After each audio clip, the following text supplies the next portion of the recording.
अब देखिए, अब दिन कहाँ बचा है। अगर आप दिन काउंट कीजिएगा तो यहाँ पे मत देखिए, देखिए 40% अंक लाना जरूरी है, ये लिखा है ना। इसी भ्रम में तो लोग जी रहे हैं। अब पहले देखिए बात कर लेते हैं इसका एडमिट कार्ड। जो एडमिट कार्ड है वो कब से डाउनलोड हो रहा है। बिहार सचिवालय सहायक CGL 3 के बारे में दोस्तों हम बात कर रहे हैं, जिसका एडमिट कार्ड के डाउनलोड को लेकर के अपडेट आया है दोस्तों। अब अपडेट क्या है दोस्तों, यहाँ पे देखिए 150 सवाल होंगे ना, 600 नंबर का टोटल। लेकिन ये 40% के चक्कर मत पड़िए। ये मत सोचिए कि 50-60 सवाल बना लेंगे और निकल जाएगा PT। यहाँ पे देखिए, यहाँ पे 26-27 नवंबर को आपको एग्जाम है कि नहीं उसको क्लियर कर देते हैं। 26-27 नवंबर को एग्जाम है, तो आपका जो एडमिट कार्ड है वो 15 से 20 नवंबर के बीच में डाउनलोड होना शुरू हो जाएगा। 18-19 तारीख कह सकते हैं, इससे पहले नहीं।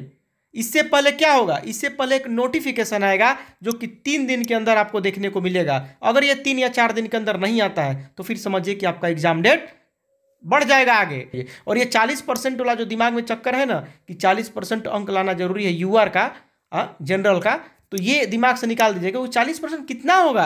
40% देखिए, यहाँ पे 4 नंबर का एक सवाल है, तो यहाँ पे 4 नंबर का जब एक सवाल है तो टोटल कितना नंबर हो जा रहा है, 600। तो 600 का 40% कितना होता है, ये हो जाता है लमसम आपको 240 नंबर। ठीक है, 240 नंबर, मतलब इसके आयोग के अनुसार अगर आप 240 नंबर लाते हैं और आप अगर जनरल से हैं तो आप यहाँ पे मुख्य परीक्षा के लिए एलिजिबल हैं। लेकिन आज के ज़माने में दोस्तों इतना कंपटीशन, आपको लगता है कि आपका 240 नंबर आ जाएगा और आपका सिलेक्शन कर लिया जाएगा मुख्य परीक्षा के लिए, तो ये भ्रम में जी रहे हैं। 60 सवाल बनाइएगा ना तो 240 नंबर आएगा, और 60 सवाल पे आपका PT नहीं निकलेगा दोस्तों। कम से कम मान के चलिए कि 100 सवाल बनाना पड़ेगा। 150 सवाल है ना पूरा, 150 सवाल में 100 सवाल एक्यूरेट आपको सही सही बनाना होगा, तब जाकर के दोस्तों आपका प्रारंभिक परीक्षा निकलेगा। और ये दोस्तों एक तरह से छटनी का काम करता है। ऐसा नहीं कि नौकरी लग जाएगा, मुख्य परीक्षा के आधार पे वो बनता है मेरिट, लेकिन यहाँ पे छटनी करेगा। तो ये आयोग के अनुसार जो ऑफिशियल साइट पे लिखा गया, इसमें कहा गया है कि आप यहाँ पे केवल 60 सवाल भी अगर बना लेते हैं तो पास हो जाएंगे। लेकिन आप खुद सोचिए कि यहाँ पे 9 लाख लड़के हैं, 7.5 लाख कम से कम यहाँ पे मान के चलिए कि 7.5 लाख लोग परीक्षा देंगे। उसमें से केवल 12,000 का चुनाव करना है, बस 12,000 का चुनाव करना है, इससे ज्यादा नहीं। 60 सवाल तो बहुत लोग बना देंगे, और केवल कितने लोगों को लेना है, केवल 12,000 लोगों को लेना है। तो 12,000 केवल लोगों को लेना है 7.5 लाख लोगों में से। तो उसके लिए कम से कम दोस्तों अगर आप जनरल से है ना तो आपको 100 सवाल बनाना ही पड़ेगा। और इसका एग्जाम अगर हम बात करें ऑफिशियल अपडेट को लेकर के, तो देखिए एक तो आपको ऑफिशियल साइट पे अभी कोई नोटिस जो वो निकला था ना कि संभावित डेट को लेकर के कि हम 26-27 नवंबर को लेंगे, तो इसको लेकर के देखिए आयोग क्या कर रहा है ना कि अभी कोई भी डायरेक्ट कोई भी स्टेटमेंट देने से बच रहा है। तो सेंटर अलॉटमेंट का काम उनका हो चुका है लगभग, लेकिन क्या मनसा चल रहा है वो अपडेट नहीं दे रहे हैं। कुछ तो वो घालमेल कर रहे हैं अपना। हो सकता है कि अचानक से आपको 2-3 दिन में कोई नोटिस देखने को मिल जाए, लेकिन जब तक नहीं आता है, ध्यान दीजिएगा, जब तक नहीं आता है ना, जब तक आपका नोटिस नहीं आता है, बिल्कुल आप टस से मस मत होइएगा और उसी डेट को आधार मान के आपको तैयारी करना। ठीक है, उसी डेट को आधार मान करके लगभग 6 से 8 घंटा दोस्तों डेली पढ़िए।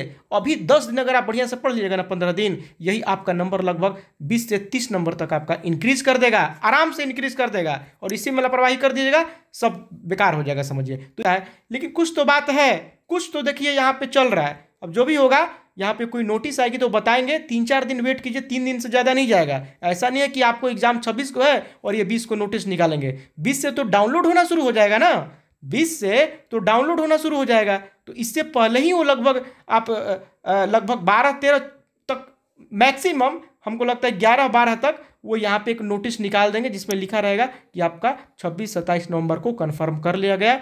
और उसके बाद आपको 19 या 20 तारीख से एडमिट कार्ड डाउनलोड होना शुरू हो जाएगा। अगर ये लेंगे तब, 26 को लेंगे तब, अगर नहीं लेना होगा तो ये तो फिर बढ़ा ही देंगे, वही बात है। तो अभी देखिए भ्रम में मत रहिए कि 60-65 सवाल आप क्लियर कर लेंगे आपका PT निकल जाएगा। नहीं दोस्तों, आपको कम से कम 100 सवाल क्लियर करना होगा, इतना समझ जाइए। हर सवाल 4 नंबर का है यहाँ पे, लेकिन हर एक सवाल की गलती पे 1 नंबर आपका कट जाएगा, है ना। तो यही बात है। और कम से कम 100 सवाल कीजिएगा। सवाल उतना भी देखिए 10th लेवल का सब सवाल रहता है, सब सवाल यहाँ पे 10th लेवल के हैं। और यहाँ पे सामान्य ज्ञान से भी बहुत सारे सवाल पूछे जाएंगे। रीजनिंग रहेगा, सामान्य ज्ञान में क्या रहेगा कि जियोग्राफी रहेगा, आपको सिविक्स रहेगा, और हिस्ट्री रहेगा, इसको कंप्लीट कर लीजिएगा। इसी में आपका करंट अफेयर भी रहेगा। और रीजनिंग देखिए यहाँ पे 50 नंबर का है, बढ़िया से रीजनिंग, वर्बल नॉन वर्बल अच्छे से कंप्लीट कर लीजिएगा। और यहाँ पे गणित आपका वही नंबर सिस्टम है, या फिर एलसीएम, एचसीएफ, एवरेज, एसआई, मतलब। और यहाँ पे कह सकते हैं कि लॉस प्रॉफिट वाला भी सवाल इसमें, मेंसुरेशन भी इसमें ऐड किया गया है। और साइंस से भी आपको पता ही है, बायोलॉजी सवाल रहेगा, फिजिक्स, केमिस्ट्री। तो यही सब है दोस्तों, कोई अपडेट आएगी तो बताने का प्रयास करेंगे। अभी हम बात करते हैं बिहार सचिवालय सहायक एग्जाम डेट को लेकर के। 9 लाख यहाँ पे स्टूडेंट दोस्तों इसका इंतजार कर रहे हैं। कभी भी अचानक से इसका कोई नोटिस आ सकता है। हम लोग लगातार इस पे पल पल नजर बना के रखे हुए हैं। चैनल को सब्सक्राइब करके बेल आइकन को दबा लीजिए। डिस्क्रिप्शन में दोस्तों लिंक दिया गया है मेरे टेलीग्राम चैनल का, वहां पे जाकर के आप ज्वाइन कर लीजिए। कोई भी अगर नोटिस आएगी यहाँ, इससे पहले वहां पे हम डाल देंगे। तो चलिए अभी बस इतना ही, मिलते हैं आपसे के साथ, तब तक ले इजाजत दीजिए। जय हिंद, जय भारत।